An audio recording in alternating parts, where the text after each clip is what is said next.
ఎవరు కూడా చెప్పరు, ఏ బ్యాంకు చెప్పదు. సో ఎవరైనా ఫోన్ చేసి నేను బ్యాంక్ నుంచి మాట్లాడతానంటే ఫోన్ పెట్టేసేయండి, బ్యాంక్ నుంచి మాట్లాడతానని చెప్పండి. సో ఎవరు కూడా ఫోన్లలో నేను బ్యాంక్ నుంచి మాట్లాడుతున్నాను, అలా మాట్లాడుతున్నాను, ఇలా మాట్లాడుతున్నానంటే మాత్రం ఎవరు కూడా నమ్మి మీ యొక్క పాస్వర్డ్ కానీ లేకపోతే ఓటీపీలు కానీ ఏదో నెంబర్ వస్తుంది, ఓటీపీ వస్తుంది, ఆ ఓటీపీ చెప్పడం కానీ ఇలాంటివి చేయదండి. ఇది పాతకాలం స్టోరీ. ఇప్పుడు అలా మోసాలు ఎవరు చేయడం లేదు. ఇప్పుడు ట్రెండ్ మారింది. ఎలా మోసాలు చేస్తున్నారు? ఇప్పుడు నేను యూనిఫామ్లో మీ దగ్గరికి వచ్చాను, నేను గుత్తి సీఏ మీకు మేడం అని చెప్పారు, మీరు గుత్తి సీఏ మాట్లాడాలని అనుకుంటాను. అదే నేను ఒక వీడియో కాల్లో వస్తా, ఇట్లా యూనిఫామ్ వేసుకుంటాడు, ఇంకోటి ఎవడో వేసుకుంటాడు, గుత్తి సీఏని మాట్లాడుతున్నాడని మీ తండ్రికో మీ తల్లికో ఫోన్ చేస్తాడు. ఏమనుకుంటారు మీరు? పోలీస్ యూనిఫామ్ ఉన్నాడు, ఎనకైనా పోలీస్ బిల్డింగ్ కనపడుతూ ఉంటుంది, గుత్తి సీఏ మాట్లాడాలని చెప్పండి అంటాం. మీ పైన ఇక్కడ బాంబేలోనో ఢిల్లీలోనో రైడ్ చేస్తే అక్కడ కొన్ని సిమ్ కార్డ్స్ దొరికినాయి, ఆ సిమ్ కార్డుకి మీ ఆధార్ కార్డు లింక్ అయింది, తర్వాత ఆ సిమ్ కార్డు ద్వారా బాంబ్స్, తర్వాత ఏదో ఎక్స్ప్లోజివ్ మెటీరియల్స్, లేకపోతే ఆడవాళ్ళకి రాంగ్ మెసేజ్ ఫోటోలు పంపించినారు, మీ పైన కేసు అయింది, మిమ్మల్ని అరెస్ట్ చేస్తాము అని భయపడిస్తారు. చాలా మంది ఏమంటారు, కొంత ధైర్యం ఉన్న వాళ్ళు పోరాన్ని రిపోర్ట్ చేసుకోగలుగుతారు. చాలా మంది ఏం చేస్తారు, పోలీసు యూనిఫామ్ కనబడతారు, వెనక CBI, central bureau of investigation, లేకపోతే మిమ్మల్ని ఎక్స్ప్లోజివ్స్ ఏదో టెర్రరిస్ట్, మీరు టెర్రరిస్ట్ కేసులో అరెస్ట్ చేస్తాము అట్లా ఇట్లా భయపడించి బీభత్సంగా డబ్బులు దోచుకుంటున్నారు. మన దగ్గర గుర్తులో జరిగిన సంఘటన కూడా అలాంటి సంఘటనే. దీంట్లో ఒక ఫన్నీ స్టోరీ ఏంటంటే, నిజంగానే ఇప్పుడున్న ఈ టెక్నాలజీలో ఇప్పుడు నేను చెప్పిన ఎవరు ఫోన్ నమ్మద్దండి, ఎవరు కూడా మీకు ఫోన్ చేయడం అర్థం చేసుకోవాల్సిన అంశాలు. ఇప్పుడు ఈ మధ్యన గుర్తులో పోలీస్ స్టేషన్కి ఒక విచిత్రమైన సమస్య నా దగ్గరికి వస్తే, నేను సీఈగా కాకుండా నాకు కూడా పిల్లలు ఉన్నారని చెప్పి డైరెక్ట్గా వాళ్ళ ఇంటికి వెళ్ళి, ఇన్స్టాగ్రామ్ అనేది 9th క్లాస్ పిల్లలకి, 8th క్లాస్ పిల్లలకి, 10th క్లాస్ పిల్లలకి ఇన్స్టాగ్రామ్ అవసరం లేదు. సో చాలా మంది ఇన్స్టాగ్రామ్ అకౌంట్స్ పెట్టుకుంటారు పేరెంట్స్కి తెలియకుండా. రీసెంట్గా చూస్తే ఇన్స్టాగ్రామ్లో పరిచయం అయినారు, ఎవడో తెలీదు, వాడు ఉండేది తిరుపతిలో, ఇక్కడ ఉన్న అమ్మాయి గుత్తి అమ్మాయి, ఇన్స్టాగ్రామ్లో చాట్ చేస్తూ వన్ ఫైన్ డే ఈ అమ్మాయి వాళ్ళతో పాటు వెళ్ళిపోవాలని ట్రై చేయడము, మళ్ళీ వెంటనే మా దృష్టికి రావడం, దాన్ని పట్టుకొని కంట్రోల్ చేయడం చూస్తే ఇన్స్టాగ్రామ్. సో తల్లిదండ్రులు మీరు ఏదో ఆనందంగా ఉండాలి, ఏదో సెల్ ఫోన్లో కాసేపు చూసి ఏదో బొమ్మలు చూస్తూ ఏదైనా ఆనందం కలిగేటి ఏదైనా చూడాలని చెప్పి తల్లిదండ్రులు మీకు సెల్ ఫోన్లు ఇస్తుంటే, మీరు దాన్ని కంప్లీట్గా మిస్యూజ్ చేసేసి ఇన్స్టాగ్రామ్ అకౌంట్స్, ఎందుకంటే ఇప్పుడు నాకు తెలిసి మీ తల్లిదండ్రులు ఎవరికి కూడా ఇన్స్టాగ్రామ్ అకౌంట్ ఉన్నదో తెలియదు నాకు. చాలా మందికి ఇన్స్టాగ్రామ్ అకౌంట్స్ ఉండవు. గుత్తి ఆర్ఎస్లో కానీ గుత్తిలో కానీ చాలా మంది చూస్తే ఎక్కడ ఏ సమస్య, పిల్లల సమస్య గుత్తి పోలీస్ స్టేషన్ కంటూ వచ్చిందంటే దానికి ప్రధాన కారణం ఇన్స్టాగ్రామ్ అకౌంట్ ఉండడం. సో ఇన్స్టాగ్రామ్ అకౌంట్ ఇంత చిన్న పిల్లలకు అసలు ఎందుకు పెట్టుకుంటున్నారు ఇన్స్టాగ్రామ్ అకౌంట్ పెట్టుకుని ఏం చేయాలనుకుంటున్నారు? ఇన్స్టాగ్రామ్ అకౌంట్ పెట్టుకోవచ్చు. ఇన్స్టాగ్రామ్ అకౌంట్లో చాలా మంది మేధావులు పాఠాలు చెప్తా ఉంటారు, వాటిలో చేరొచ్చు. యూట్యూబ్ చూడొచ్చు, చాలా మంది మేధావులు టీచర్లు అందరూ యూట్యూబ్లో లెసన్లు పెట్టింటారు, యూట్యూబ్ లెసన్ వినొచ్చు. మీరు క్లాస్లో జరిగిన లెసన్ బోర్డు మీద చెప్తారు, యూట్యూబ్లో లెసన్ చూస్తే బొమ్మలు, తర్వాత సైంటిఫిక్ అన్ని చూపిస్తూ పాఠాలు ఉంటాయి, అలాంటి వాటికి వాడుకోవచ్చు. సో మీకు ఆ ఉద్దేశంతో టెక్నాలజీని కూడా మీ చేతుల్లోకి ఇచ్చింది ఇంకా బాగా చదువుకోవాలని లేదు, ఇంగ్లీష్ లాంగ్వేజ్ నేర్చుకోవచ్చు. మీరు కొడితే పొద్దున్నే ఇంగ్లీష్ పేపర్ వార్తలు, ఒక ఇంగ్లీష్ పేపర్ చదవాలంటే నీలాంటి వాళ్ళకి నాలాంటి వాళ్ళకి ఒక 3-4 గంటలు పడుతుంది. 10 నిమిషాల్లో ఇంగ్లీష్ పేపర్ అనాలిసిస్ పెట్టింటారు.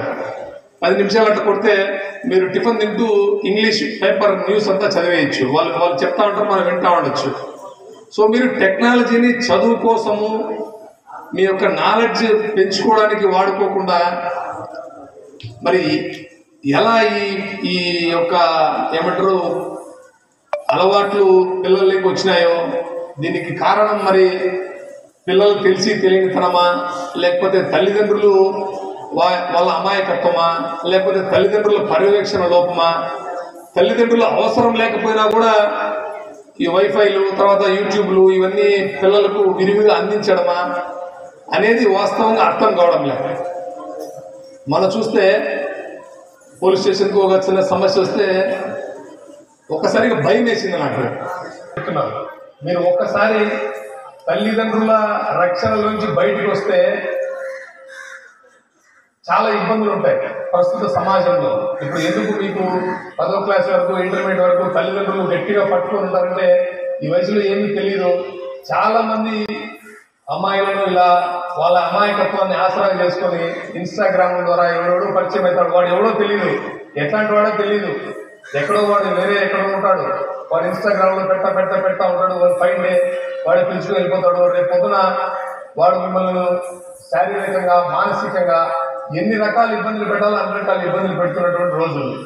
సో దయచేసి పిల్లలకు తల్లిదండ్రులు అందరికీ కూడా ఈ ఇన్స్టాగ్రామ్ తర్వాత ఈ ఆన్లైన్ గేమ్స్ పిల్లలు ఏడ్చినా పర్వాలేదు, వాళ్ళు ఫస్ట్ ఏం చేయాలంటే మనం కంట్రోల్ చేసుకోవాలి. నా ఇంట్లో వైఫై లేదు, నా పిల్లలు ఇప్పటికీ చాలాసార్లు రిక్వెస్ట్ చేశారు వైఫై పెట్టినైనా వైఫై పెడితే ఎంత అవుతుంది మహా అంటే 4 ఒకసారి తండ్రిగా మీ అందరికీ చెప్తున్నాను. ఎందుకంటే ప్రస్తుతం ఒక సమాజంలో బిడ్డల్లో ఈ సోషల్ మీడియాలో ఇప్పుడు సెల్ ఫోన్ అనేది ఎంత డెవలప్మెంట్కు అవకాశం ఉందో అంతే చిన్నపిల్లలు తర్వాత అమాయకులు చేతికి దొరికితే ఆటోమేటిక్గా అది చెడిపోయేదానికి కూడా వాళ్ళు చాలా రకాలుగా ఇబ్బందులు పడుతున్నారు. సో ఆన్లైన్ గేమ్స్ పిల్లలు మీ అందరికీ కూడా సిన్సియర్ అడ్వైజ్, ఈ free fire games, violence games ఇవన్నీ కూడా ఈ ఏజ్లో అవసరం లేదు. ఫ్రీ ఫైర్ గేమ్లో ఏముంటుంది, మనం మానేలానే ఉంటుంది. ఫోన్ ద్వారా మెయిన్ అల్ట్రావైలెట్ రేస్ వస్తాయి, దాని ద్వారా ఐసైట్ ఛాన్సెస్ ఎక్కువ ఉన్నాయి. అది కాక మనం తల్లిదండ్రులు పిల్లలు ఎదురుగా పెట్టుకొని ఫోన్ చూసుకుంటూ కూర్చుంటున్నాము. దానికి గురువుల మీద కూడా బాధ్యత ఇస్తున్నాము. పిల్లోడు స్కూల్ నుంచి వస్తే కనీసం ఏం చదివినారా అని అడిగే తల్లిదండ్రులు కూడా లేరు. మీరు కనీసం ఒక్క మాటగా రే ఈరోజు క్లాస్లో ఏం జరిగింది మీరు తీసి చెప్పడరా, మీ మేడం ఏమేమి అడిగింది అది చెప్పురా అంటే బ్రీఫ్గా ఆ పిల్లోడు చెప్పిన తర్వాత దగ్గర కూర్చొని ఏమేమి చదివినారా అని ఒక్క 5 నిమిషాలు చూస్తే చాలు. ఆ పిల్లల గురువు దైవం. మెయిన్ తల్లిదండ్రులు అనేటోళ్ళు మెయిన్. మీరు కరెక్ట్గా ఉంటే పిల్లలు ఎక్కడికైనా కరెక్ట్ ఉంటారు. ఇప్పుడు సపోజ్ మా అబ్బాయి ఉన్నాడు, నేను పడే కష్టాన్ని మా అబ్బాయి కూడా చూపించాలని స్కూల్ నుంచి వచ్చిన తర్వాత ఒక హాఫ్ అన్ అవర్ రారా, నాకు నేను హోటల్ పెట్టుకున్నాను, షాప్లో నాకు హెల్ప్ చేయరా అన్నాడు. ఆ పిల్లలు క్లియర్గా హెల్ప్ చేసిపోతారు. కానీ తల్లిదండ్రులు ఏంటంటే ఆడపిల్లలు కూడా చాలా సుకుమారంగా పెంచుతున్నారమ్మా. తప్పుగానే ఉందండి. రేపు పొద్దున వీళ్ళు ఒక అత్త ఇంటికి పోయిన తర్వాత ఏ తల్లిదండ్రులు అంటే వీళ్ళు గర్వపడకూడదు, మీరు గర్వపడాలి. మీరు వంట మా పిల్లడు ఏం చదవడం లేదు సార్, గురువు ఏం చేస్తాడండి స్కూల్లో వచ్చి పీరియడ్లో 40 మంది పిల్లలతో పాటు కూడా మర్చిపోరండి. మీరు చదివింది వాళ్ళు క్లియర్ గుర్తుపెట్టుకున్నారు. ఇంకపోతే ఎవరెవరో నేను ఎంఎస్ స్కూల్లో చదివినాను, మాకి రాజ్ కుమార్ సార్ అని ఉంటాను. ఇక్కడ ఎంతమంది రాజ్ కుమార్ సార్ ఎంఎస్ స్కూల్లో చదివినారో తెలుసు. ఆ సారు ఈ విమానం ముగిస్తాడ. మీరు పిల్లలకి కొట్టినారు అనే ఉంటుంది, కానీ ఆ కారణం ఏమని మీరు తెలుసుకోవాలి కదా. వచ్చి గురువులు వచ్చి మీరు పిల్లల ఎదురుగా మొబైల్ మీరు చూడటం మొదలు పెడితే చెడు అలవాట్లకి అన్నిటికీ బానిస అవుతారు. Thank you.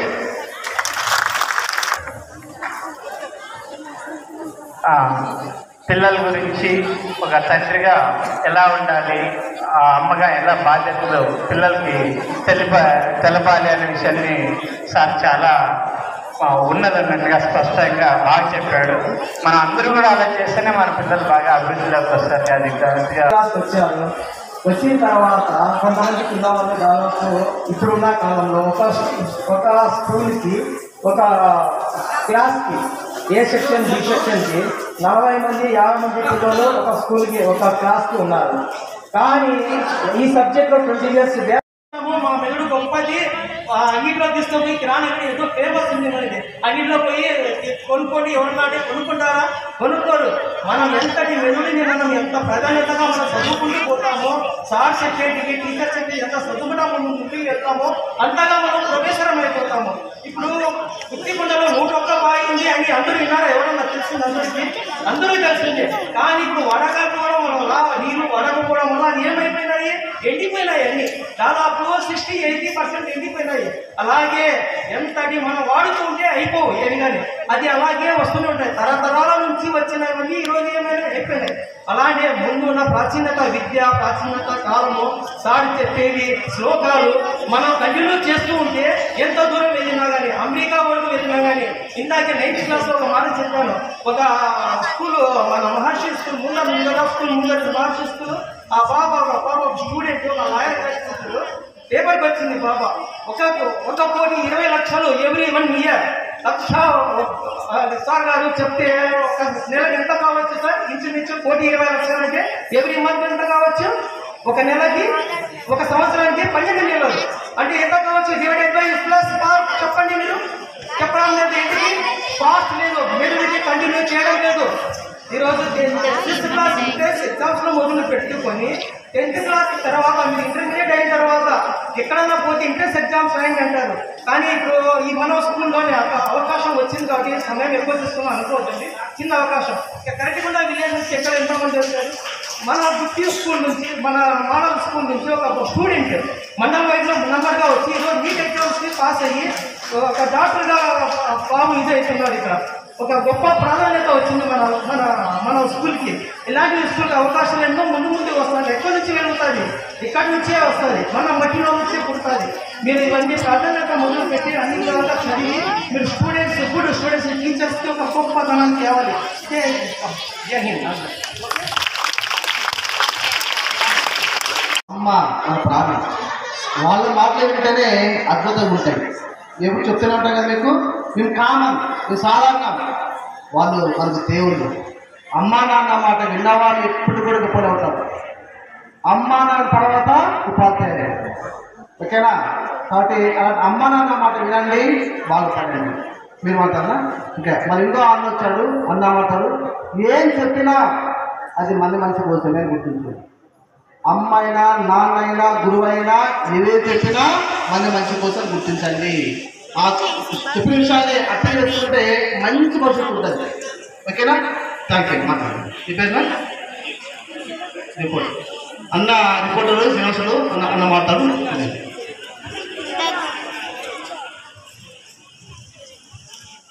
అందరికీ నమస్కారం.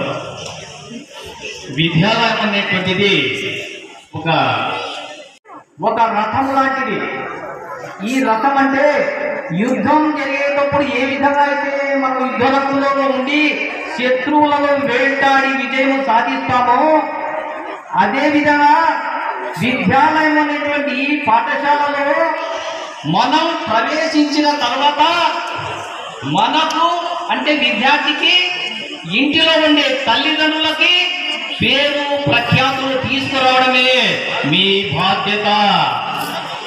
కష్టపడి చదివితే, ఇష్టపడి చదివితే ఫస్ట్ క్లాస్ ఎందుకు రాదు అని నేను చెప్పి ప్రశ్నిస్తున్నాను మిమ్మల్ని.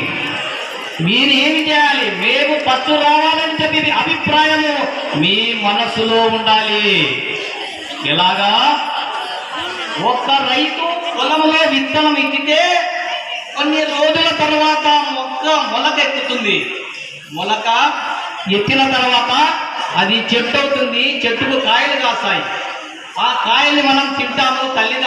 మనం తెలుసుకునే వాళ్ళందరూ కూడా పంచుతాము. అంటే నీవు గొప్పవాడై అంటే బాగా చదువుకొని ఉద్యోగం సంపాదిస్తే చదవకుండా పట్టుదలతో మంచి ఉద్యోగాన్ని సంపాదించి ఆ తర్వాత తల్లిదండ్రులకు సేవ చేయాల్సిన బాధ్యత మీది. అంతేకాని ఏదో పనికి వచ్చాము, చదివినాము, పాస్ అయిపోయినాము, ఇంటికి పోవడం అనేది కాదు. నీ బాధ్యత తెలుసుకో. బంగారు భవిష్యత్తు కోసం ఆలోచించుకో. ఫస్ట్ క్లాస్ తెచ్చుకో, ఉద్యోగం తెచ్చుకో, నీ జీవితం బంగారుమయం చేసుకో. ఇదే మీ మాట. Thank you very much.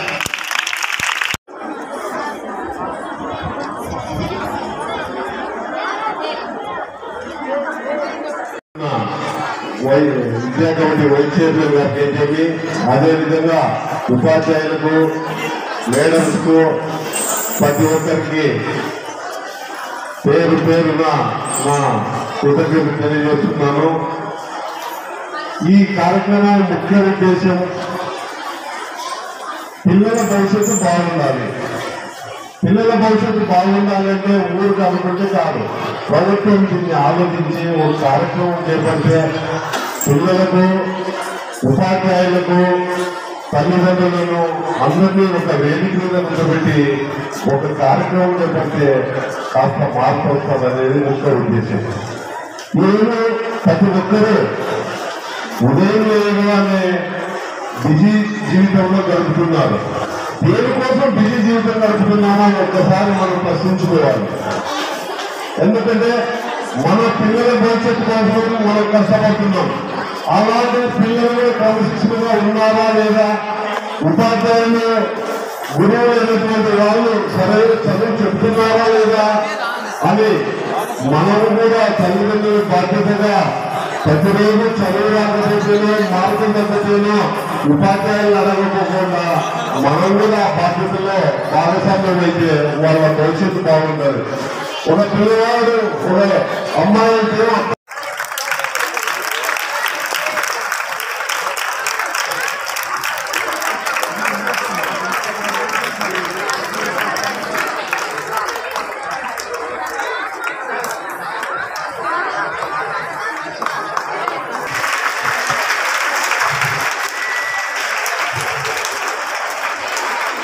Class చూడండి.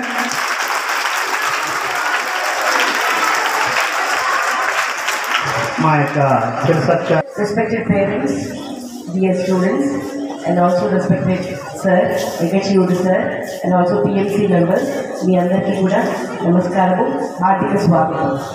సో ఈరోజు మెగా పేరెంట్స్ మీటింగ్కి విచ్చేసినటువంటి పేరెంట్స్ అందరికీ, అలాగే మన ముఖ్య అతిథులందరికీ కూడా స్వాగతం చెప్తూ కొన్ని విషయాలు స్కూల్ రిపోర్ట్ పరంగా నేను అందజేయాలనుకుంటున్నాను. సో ఆ విషయం షేర్ చేసుకుంటాను. ఫస్ట్ వచ్చేసి మనకి last year 10th class result. Last year 87 students exam రాశారు. 87లో 84 మెంబర్స్ ఫస్ట్ అటెంప్ట్లో పాస్ అయ్యారు. అప్పుడు 97% వచ్చింది. ఆ తర్వాత మళ్ళీ సెకండ్ అటెంప్ట్లో 100% వచ్చింది. సో 10th క్లాస్ రిజల్ట్ పరంగా 100% రిజల్ట్ వచ్చింది. తర్వాత inter first year, inter second year students కలిపి ఓవరాల్గా కలిపి 80%, నియర్లీ 80% రిజల్ట్ రావడం జరిగింది. సో ఆ రిజల్ట్ ఇంకా పెంచడానికి మా టీచర్స్, మేము అందరం కూడా ఇంకా ప్రయత్నం చేస్తున్నాము. అదే రకంగా ఎన్ఎంఎంఎస్ ప్రకారంగా చూసుకుంటే గత 3 సంవత్సరాల ఎన్ఎంఎంఎస్ చూసుకుంటే లాస్ట్ ఇయర్ పోయిన సంవత్సరము 16 మెంబర్స్ క్వాలిఫై అయ్యారు. అంతకుముందు సంవత్సరము 13 మంది క్వాలిఫై అయ్యారు. అంతకుముందు సంవత్సరము 6 క్వాలిఫై అయ్యారు. అంతకుముందు సంవత్సరము 13 మంది క్వాలిఫై అయ్యారు. సో ఈ రకంగా ప్రతి సంవత్సరం కూడా ఎన్ఎంఎంఎస్ ప్రకారంగా మన స్కూల్లో మంచి రిజల్ట్ రావడం జరుగుతుంది. ఓవరాల్గా అనంతపూర్ డిస్ట్రిక్ట్లోనే గుత్తి మోడల్ స్కూల్ ఎన్ఎంఎంఎస్ రిజల్ట్ పరంగా టాప్గా ఉంటుంది. సో దానికి అందరికీ కూడా మా టీచర్స్ కృషి, అలాగే పేరెంట్స్ సపోర్ట్ ఉండడం వల్లనే మేము సాధించగలుగుతున్నాము. సో వారందరికీ కూడా ఒకసారి ధన్యవాదాలు తెలియజేస్తున్నాను. వదిలేదు. ఆ ఖాళీ పోస్ట్ ఉన్న సబ్జెక్ట్ టీచర్స్ ప్రకారంగా మేమందరం మిగతా టీచర్స్ అందరూ కూడా ఆ వర్క్ని షేర్ చేసుకొని క్లాస్ టీచర్షిప్ పరంగా కానీ అలాగే సబ్జెక్ట్ పరంగా కానీ టీచర్స్ అందరం కూడా షేర్ చేసుకొని ఆ సిలబస్ ఆగిపోకుండా ఆ సిలబస్ కూడా కంప్లీట్ చేయడం జరుగుతుంది. సో ఆ ప్రకారంగా మనకి ఎటువంటి బాధ లేదు. తర్వాత వచ్చేసి మెయిన్గా సీరియస్ ఇష్యూస్ మాట్లాడుకోగలిగితే మెయిన్గా నేను కొన్ని సూచనలు పేరెంట్స్కి ఇవ్వదలుచుకుంటున్నాను. ఆల్రెడీ మనకి సిఐ సార్ చెప్పారు. So at the same time 2, 3, 4 ఒకే బండి పైన కూర్చొని రావడం జరుగుతుంది. ఇది ముఖ్యంగా మనకి హైవే రోడ్డు కాబట్టి చాలా డేంజరస్గా ఉంటుంది. సో నా రిక్వెస్ట్, మగపిల్లలకి ఎవరికి కూడా మీరు మీ బైక్స్ ఇవ్వకండి. తర్వాత స్కూల్ నెసెసిటీస్ ఏమున్నాయంటే, ఒకటి టీచర్స్. అదే రకంగా ఈ మధ్య మనకి మోడల్ స్కూల్ వెనకాల చిరులో వచ్చింది అని న్యూస్ వచ్చింది. ఆ న్యూస్ ప్రకారంగా చూసుకుంటే మాకు నిజంగా చాలా మేము భయానికి లోన్ అయ్యాము. మాకు కాంపౌండ్ వాల్ లేదు. రాత్రిపూట గర్ల్స్ స్టూడెంట్స్ అందరూ కూడా ఇక్కడ హాస్టల్లో ఉంటారు. ఒకవేళ నిజంగా ఆ చిరుత వచ్చింది మా పరిస్థితి ఏంటి అనేది ఒకసారి ఊహించుకుంటేనే భయం వేస్తుంది. సో నా హంబుల్ రిక్వెస్ట్ ఏంటంటే మాకు సార్ తరఫు నుంచి ఒక కాంపౌండ్ వాల్ అదే రకంగా నీళ్ళ సమస్యని నెరవేరుస్తారని కోరుతున్నాను సార్. లాస్ట్ వీక్ అంతా కూడా మేము చాలా ఇబ్బంది పడ్డాము. మనకి చైర్మన్ గారు వెంటనే మోటార్ తిప్పించి వేయించడం వల్ల ఉపశమనం జరిగింది. కాబట్టి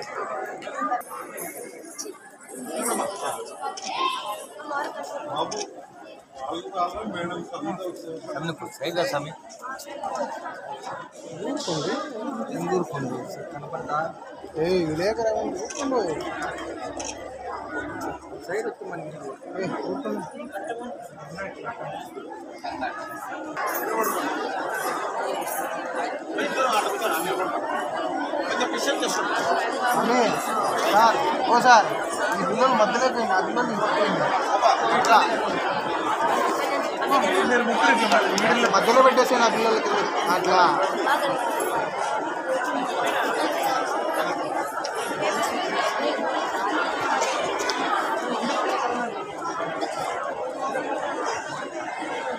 మన